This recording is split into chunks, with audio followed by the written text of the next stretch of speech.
this was the conflict to go back to. So the English Civil Wars happened between 1637 and 1660, and they are the Civil War. The way in America today, we sort of say, well, remember in the Civil War, and you don't have to identify, it's the one in the middle of the 19th century, everybody knows. Right. This was the Civil War. This was the one that Americans knew, in a way, as theirs. And so part of it is also the ways in which they hadn't really uncoupled from the English past, that the English past has this incredibly long tail, and Americans claim it and use it. No, let me ask you. Just before you go, I think we're ready to start. Okay. I'm just Oh, gonna, I thought that was... There, I was so I was eloquent. still tweaking. There was some tweaking. Okay. I'm sorry. But that was a good word. I thought we... That was a great explanation. I think everything's been recording for 5 minutes, but I just want to... Okay, that's good. That's a good outtake. Okay. All right. Yeah, exactly. No, but that's good. Now I have an idea what you're talking about, so it'll be easier. So unfortunately, you're going to have to give that again. Okay. We're just trying to make it seem like I'm not doing any kind of, hey, everybody, blah, blah, blah. We're just talking. So that's what it is there. But okay, so what's the name of the book?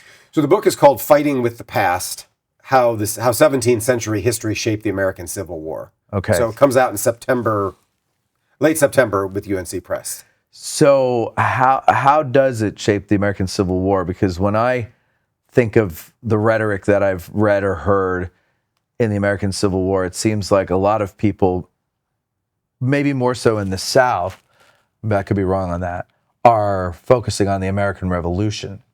But you're talking about something prior to that. 100 years earlier. And on a different continent. It's true. So what is it? Part of this is the story of the kind of continuity of English and American history. Okay. That Americans sort of own and claim the English past. And that's sort of the last two chapters actually dig very deep on that for Americans, the Civil War is the end of the kind of grand creation of democratic republics. That was sort of attempted in the English Civil Wars of the 17th century. That's the conflict that I'm sort of talking about.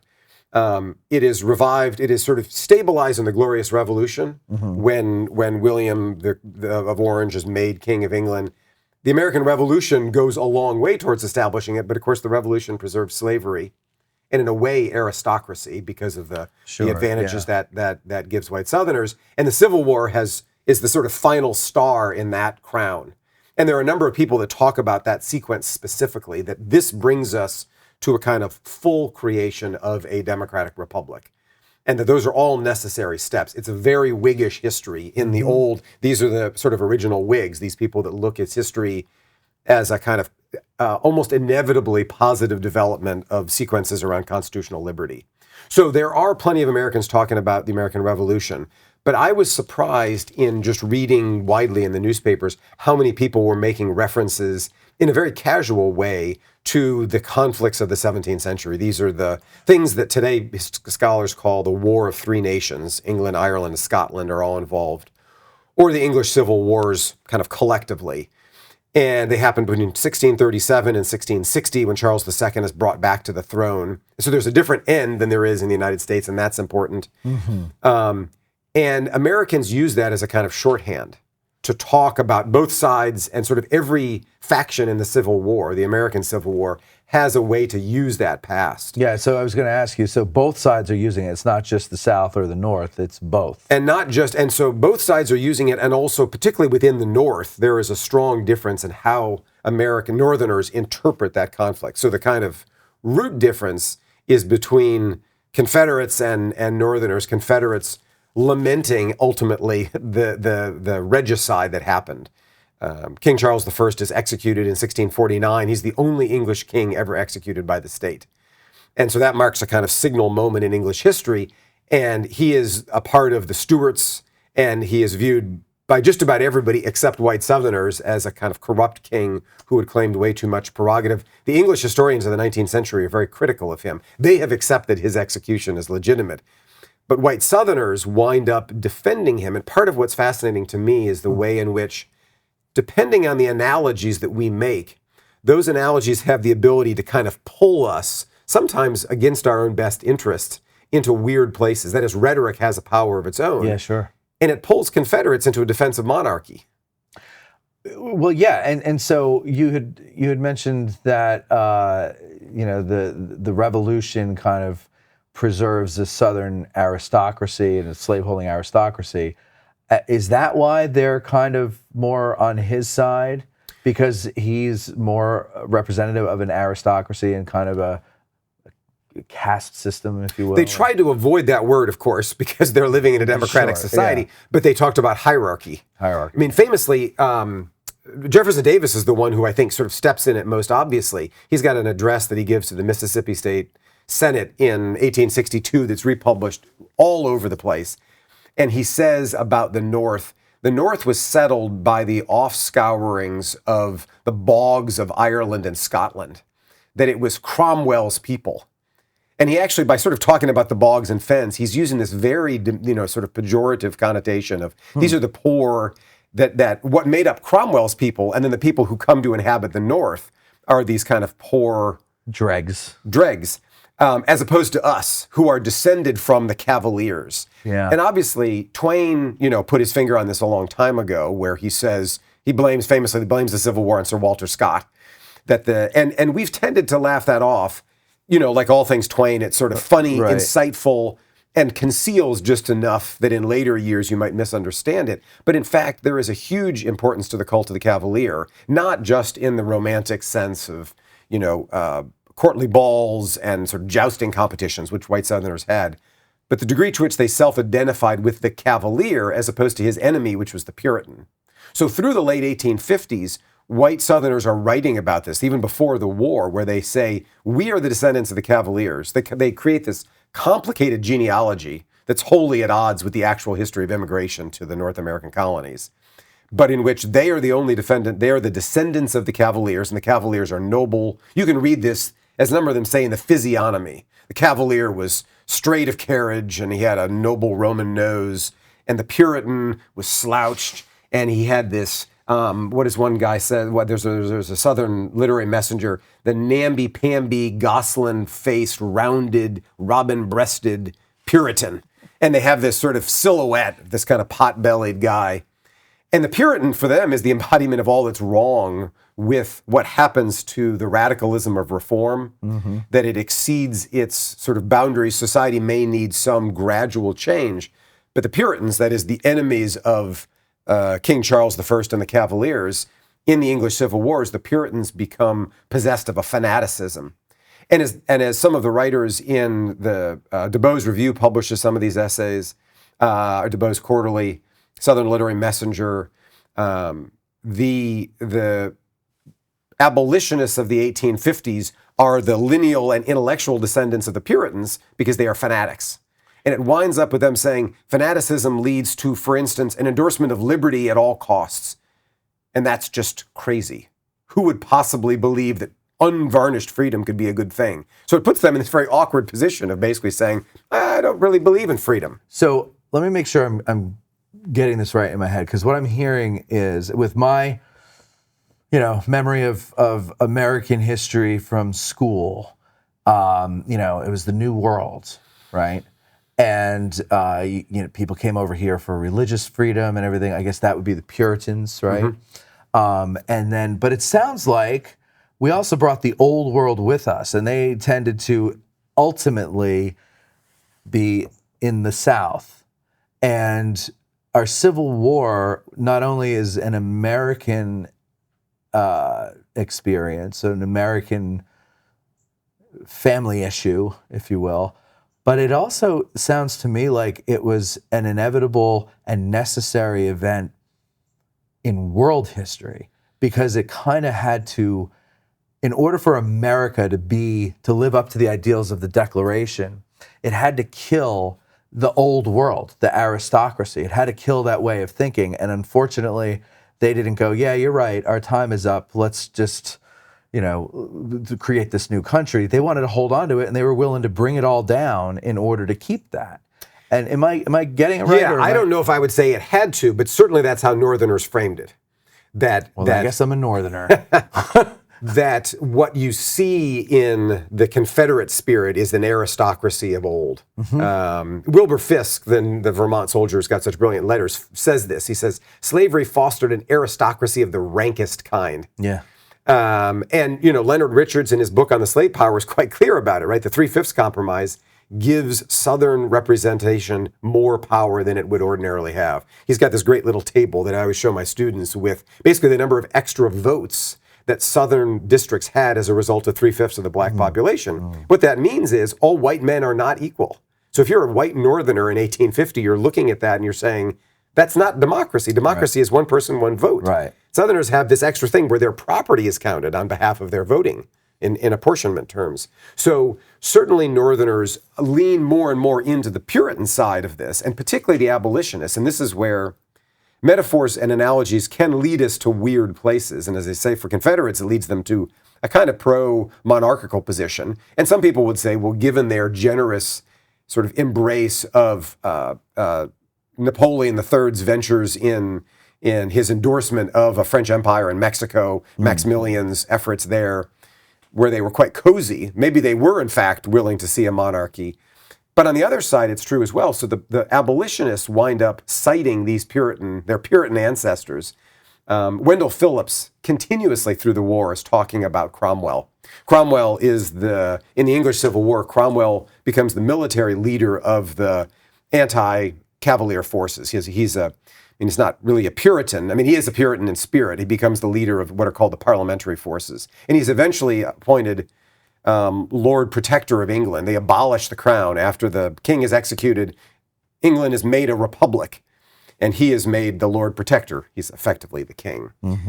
But the abolitionists endorse a kind of Cromwellian vigor that leads them into a position of advocating a very hard war against the South, when years before these had been the number one pacifists in the United States. I mean, this is one of the great, I think, ironies of the Civil War, is that if you looked at the Mexican War in the 1840s, the Democrats were gung-ho. They were the hawks. Yeah. And the abolitionists were the doves. William Lloyd Garrison famously writes a letter to a friend where he says, I saw a soldier in the street. This is just after the war, and somebody's still wearing their Mexican uniform. And Garrison says, I recoiled as though I'd seen a snake. It had physical effect on me. And they hated the military. Yeah. And yet during the war, the abolitionists become the chief advocates of a hard war. They want a destructive war. And in a way, their model is, and sometimes they say this explicitly, Cromwell. And this is especially true in Ireland. So there is a rebellion in Ireland that happens in 1641. The civil wars begin in 1637 with a kind of mini rebellion in Scotland over the imposition of the Book of Common Prayer. King Charles I wants uniformity. Presbyterians are very ornery about that. And the Irish basically look around and say, well, if the Scots can do this, we can too. And so there's a rebellion, and there's a complicated reading of that history that I won't get into here. But when Cromwell is fully in power in 1653, his armies go to Ireland and they destroy whatever is left of the rebellion there. And famously at Drogheda and at Wexford, these two spaces on the southeastern side, his army commits horrible massacres that are still remembered today. So if you say Drogheda or Wexford and you're not talking about the sunny southeast and touring Ireland, you're talking about this moment. It's like saying my lie today. Okay. And there are abolitionists that say we need to follow Cromwell even unto Ireland. That is, we need to do to the South what he did to Ireland. That was the right thing to do. You have to scour the earth. And in this case, what he was doing was scouring the Catholics. Famously, after Cromwell's military ventures, there's sort of full Protestant control of the island. Catholics are pushed to the west. This was over the river towards the western side. They killed priests. They dispossessed hundreds of thousands of people of their land. It's the really beginning of the modern occupation of Ireland. And abolitionists are looking at the American South saying, that's what we need to do there. We have to get rid of Southerners, white Southerners, to remake this place. So what made them go from pacifists to bloodthirsty? I think it's the opportunity to finally end slavery. They see that the only way this can be done is with a military. It has to be a long war. Yeah. The war ends in 1862 without the Emancipation Proclamation. What was the point of the conflict? It's like when you let people get hooked on a bad idea for too many generations, it becomes a really, really, really bad idea. And the only way to get it out of your land is to, unfortunately, kill the people who hold those ideas, because it'll never die otherwise. You can't outlaw an idea. This is the tenacity. This is actually what I'm sort of talking about today, although not in the context of the English Civil Wars. That is, there's a lot of structural change in the American Civil War, but the question of how people's attitudes change, these are not parallel lines, No. right? They sort of diverge. We get remarkable institutional change, emancipation, the preservation of the Union, supremacy of the Republican Party. But how do people think? That's a line that shifts sort of much more gradually. Sure. I mean, well, of course, it has to. Yeah. You know, that's so interesting. Like, you're blowing my mind here because now I'm looking at this in a completely different way. At Digital History Pioneers Foundation, we are about grassroots history on digital platforms. That means we are about podcasters, documentarians, YouTubers, and even TikTokers. All of these creators are out there trying to share their love of history with the public. They don't need ideas, they need funding, both from viewers and corporate donors. DH Pioneer's initial funding focus is on the Civil War era, with a special emphasis on the Addressing Gettysburg podcast. So be a vital part of the unique content Addressing Gettysburg has in store by donating at dhpioneers.com and help bring your love of history to the people. Digital History Pioneers is an IRS Section 501c3 approved charitable corporation that makes any donation tax deductible to the fullest extent of the law. Folks, if you like coffee, you have to get Addressing Gettysburg's Little Ground Top. It is roasted right here in Gettysburg. So that means it's like historic coffee beans or something like that. I don't know. But it's through Bantam Roasters. Aaron, you were just saying how you love the smell. It smells wonderful It sitting does here. smell wonderful, right? It really does. But you don't drink coffee. Even still. But even still, you would have this just in a bowl, like as a potpourri type of a thing, just to freshen the room. Vastly better than potpourri. It is vastly better. Yeah. You should get a bag and put it in your office. Right? Then just have it there. People go, oh, your office always smells so nice. That's because that's just Little Ground Top. I don't drink it. It's just there as an air freshener. And I think your wife would like this, though. She would. You know what? Okay, you can take a bag with you for your wife. You sure? Yeah. Okay, you got enough here for. Well, I was going to go you're going to buy have it, to take it later. Okay. Because I need come up four and- there. You need four there. So that, but Where is it sold? It's here in town. It's here at Bantam Roasters. So that's 82 Steinware Avenue, right here in Gettysburg. You can go down there and get it. Or, where do you live? Baton Rouge, Louisiana. Louisiana, so far away. It's going to be hard to come here twice a month to get a bag of coffee, right? You can go to addressinggettysburg.com/cafe and you can also get a bag of Little Ground Top. And I'll tell you something, it is selling like hotcakes. They can't keep it on the shelf in the store. People love it. I think honestly they buy it first because the name is kind of cute, Yeah, you know. But then they try it and they go, God damn it, this is pretty good coffee.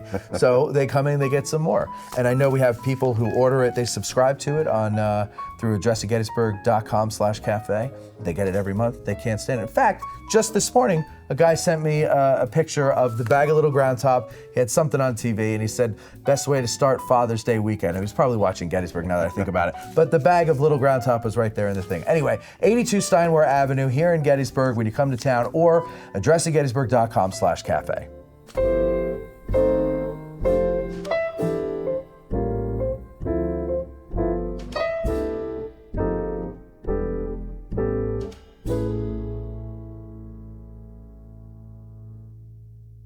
What made you even look into this? Well, I had the previous book that I had written was on sort of global framings of the war and looking at how Americans thought about the Taiping Rebellion, the Polish Uprising, contemporaneous rebellions and civil wars. And Americans thought a lot about those, but then I realized they were also talking about Cromwell and King Charles, and I thought, that seems weird. Also, I would say, from a historiographical perspective, we've had all this writing on memory, which is great, and it's been all of the memories of the Civil War in the generations that followed the conflict. And I think, in a way, forgetting that Americans brought their own memories into the conflict. That is, they had these memories of the American Revolution, of the English Civil War, of the Glorious Revolution. And I would say what's more, they had almost an academic understanding of history that has a knowledge of the past that was not felt the way the Revolution was. I would call the Revolution a kind of emotional history. They knew that, right? Think of Lincoln and the Mystic Chords of Memory and the rifle on the hearth, right? From every patriot grave to every hearthstone, because that's where you put, grandfather's rifle, his musket from the Revolution went on the hearth. Yeah. And so this was a learned history. They didn't actually study it in school. Most historical education was classical history. So if you went to college, you studied Greek and Roman history. But you read then English history. So in the newspapers, what was being covered, Thomas Macaulay is probably the most famous English historian, and Americans can't get enough. I mean, the reports are basically the number one bestsellers are the Bible and then Macaulay's histories. in the United States, usually pirated editions. He writes this 5-volume history of England, basically from the English Civil Wars through the Glorious Revolution. And Thomas Carlyle and others, these are carefully reviewed in the newspapers, and people make offhand references in a way that indicates, to me at least, they actually know this history. So it was partly an interesting way of thinking about how we use the history we know in these crisis moments. And we're doing this today, right? Sort of Sure. an America divided, a red and blue America. Well, what happened in the Civil War? Does that give us any purchase on understanding what we should do today? And it may. I'm not actually answering that question. Right. In a way, what I'm saying is we need to be careful about how we do this, because when you take the language, the analogies, and the metaphors of a previous war, and you put them into a contemporary one, it changes both things. Sure. Right? The past and the present are braided. So when we say, if I had said in 2006, we don't want Afghanistan to become a quagmire, everybody immediately goes, that's Vietnam. Yeah, sure. Right? That one word. Yep. And so when Americans in the American Civil War said, Lincoln is Cromwell, what they meant is he's become a military despot. Cromwell dissolves Parliament effectively. I mean, the execution of the king happens. He's not getting enough traction. They sort of kick out. I mean, they literally ride in on horses. Pride's purge clears the Parliament, and you get what's called the bare bones Parliament, which does exactly what he says. And there are many Southerners that are saying this is the next step. And even Northern Democrats. So Northerners disagree about how to read this history as well. Northern Democrats say, we believe in the Union, but when we empower Lincoln the way we are empowering him, the ability to suspend habeas corpus, to jail newspaper editors, we are creating a Cromwell in our midst who will one day ride into Parliament and disperse us and then just make the law his own fiat. And so it was equally illuminating for me the way that Northerners argued about this. And as I say, they know this very carefully, and they can parse the various stages of the English Civil War as a sort of horribly complicated 20-year crisis that then importantly ends in the restoration of the king. Charles II, Charles I is executed, and his son had fled to France. And a group of his supporters, Cromwell dies in 1858, and his son kind of takes over, but he's not really competent to keep this together. And so there's basically some moderates from both sides that say we need the king back, and they go get Charles II and bring him back, and it's called the Restoration. I would have changed my name. I wouldn't want to be Charles II after my son was or father was beheaded. Yes, father was beheaded. I don't want. Call me Frank. Frank the First. There aren't a lot of. Charles the current King Charles is in fact Charles III. Third, yeah. Yeah, there's nobody It's been in a long between time. because it also everybody else had the same idea I have. Yeah, exactly. Don't go by Charles. Things didn't end great for Charles II either, and then James II, who's his son, loses the throne to William, who has to be brought in from another country, and that's the Glorious Revolution. So it's so fascinating, all that monarchy. So for Southerners, there's a lesson here in perseverance, that if you wait out these eras of tremendous turbulence, sometimes you return to a point of conservatism. Charles was brought back. The Restoration was what they wanted. We want to restore what we had before the war. But you have to go extreme before you can go back. And this is what the abolitionists know. And so one of the things they did in looking at that was to say the problem there was that England didn't change its organic law. First of all, it didn't have a written constitution. Right. So it adopts a republic, but it does that basically through statutory law. And then they basically allow back the king, and they give up all that they had lost. In fact, John Milton, the poet, who Northerners and Southerners loved Milton. They read Paradise Lost very carefully. It was a very important text. But because he was really the kind of foreign secretary for Cromwell's regime, during the war, Southerners keep him at arm's length, even though his political writing would have helped them enormously. He writes, really, I think the first arguments for secession. But in any event, Milton, who is a supporter of this, by the time he writes Paradise Lost, he's looking back and saying, how is it that a people, he says, who liberated themselves would then put their neck back under the yoke? That is, how do you sort of reverse course? And there are Northerners that read that and they say, this is what we're in danger of doing unless we fasten into our organic law the changes that this war has promulgated. We're likely to give things back up to white Southerners because we're always too conciliatory. And so this is an argument for the necessity of the 13th Amendment and for the dispossession of Southern lands, which of course doesn't happen. Right. And so there are radicals that say we're making the same mistake. We didn't go far enough with the structural changes. And so look what happens. You wind up with this problem lingering for centuries in some cases. It's fascinating. Looking, we had Doug Dowds on yesterday. Did you go to his talk yesterday? I just heard the very end of it. And he was talking about, how the World War II generation looked back to the Civil War. And, it obviously makes sense that you're going to do that. And the Civil War looked back to the Revolution.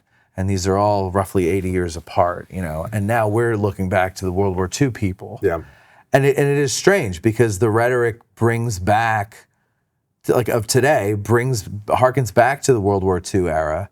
And I wonder how much of it's a different, well, no, I mean, he had some examples of the rhetoric calling on the Gettysburg Address and everything. And it's funny because, and you just said that when you do that, it kind of redefines both times, right? And maybe that's why there's so much confusion, not maybe so much confusion, but why the study of American Civil War history is so, in some ways, maybe convoluted, because with every generation, the new generation that looks back on it, they're looking back at the filters put on it from previous generations. And so to me, it's like I'm becoming more and more interested in ignoring all that and going back to the first generation, the ones who fought it, and see what they said about things, because I'm sure they were screwing it up too, right? I mean, that's what it is like who's stretching, I'm not going to say lie, but who's stretching of the truth, whose spin can you get more people to side with? That's who's gonna. Well, I think the fundamental, I mean, the conclusion I reached is that the use of history changes that history. Yes. But that's unavoidable. Right. And so it's not even necessarily political or intentional. So that in the 19th century, for instance, people talked about the English Revolution as though it was producing democracy. It was not. There were very few people in the 17th century that were saying that. Right. But when abolitionists start saying this is the final culmination of an effort to build a liberal democracy, it actually changes that English past. And you're right that sort of each generation interprets and reinterprets, and we do so, as you say, sort of looking back through that lens of previous historians. We can't undo that.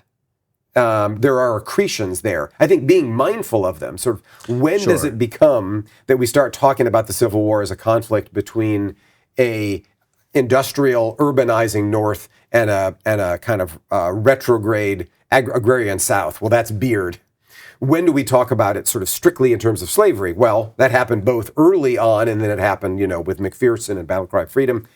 So we need to be mindful of these things. But in a way, it's outside of our control as historians. And I think this can be very frustrating for historians, particularly when you say, I want to understand how the participants in the war understood what it meant. I want to go back to them. Yeah. And that's valuable. But I have also come to appreciate that what we think is meaningful about the Civil War may not be what they thought is meaningful. Right. And that's neither good nor bad or right nor wrong. It's the way that historical change happens. That our using history itself changes that history.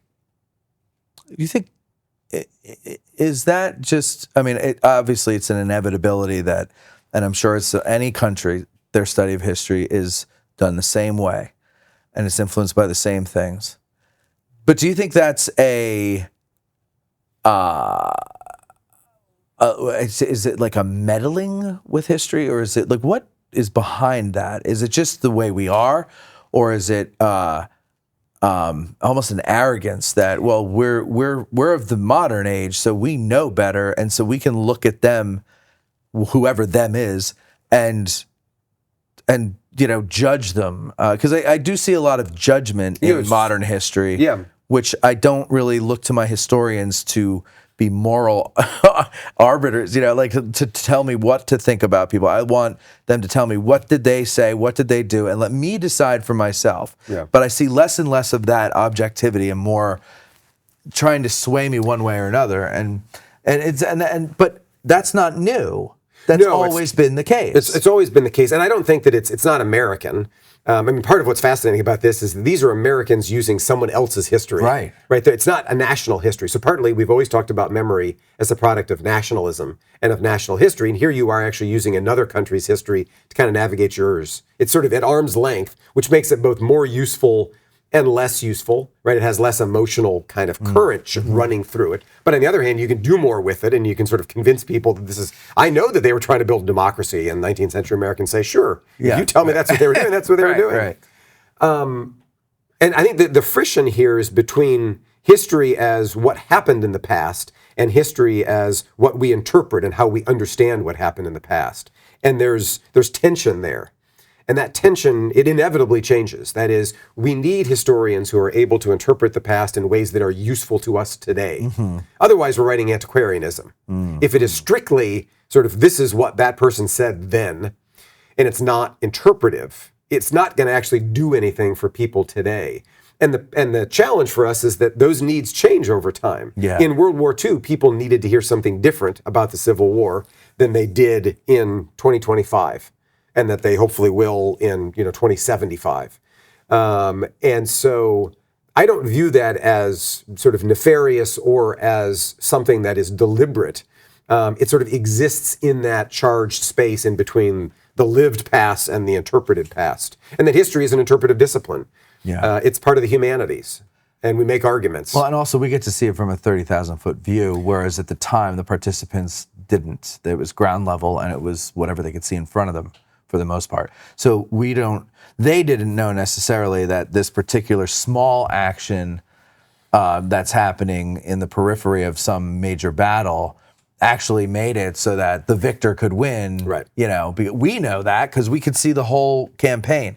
They didn't know it at the time. They were just doing what they had to do, dealing with what was right in front of them. Yeah. It's very interesting. What's the name of the book? Fighting with the Past. And when is it out? It's out in September. Okay. Of 2025. You have a date yet, or just? No, I think late September. Okay. So I've sent all the copy edits are in, the page proofs are in. We figured out my title on the cover just yesterday. So You have a good picture? It's a really nice cover. Good. UNC did a great job. Red. It's kind of got some razzle dazzle. Red always stands out Yeah. on a book cover. We've got a lot of Civil War books in various shades of tan. Yeah, In my everyone's going view, for that parchment look. There's too much tan. Yeah, and I'm pushing for more color. So this I has got agree. good I like color. that. I like the idea of color.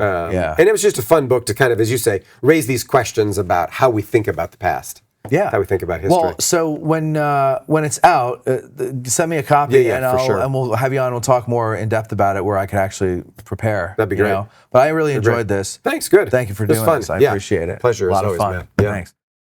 Thanks for watching. And if you enjoyed this video, we have a lot more content for you over at patreon.com/addressing Gettysburg.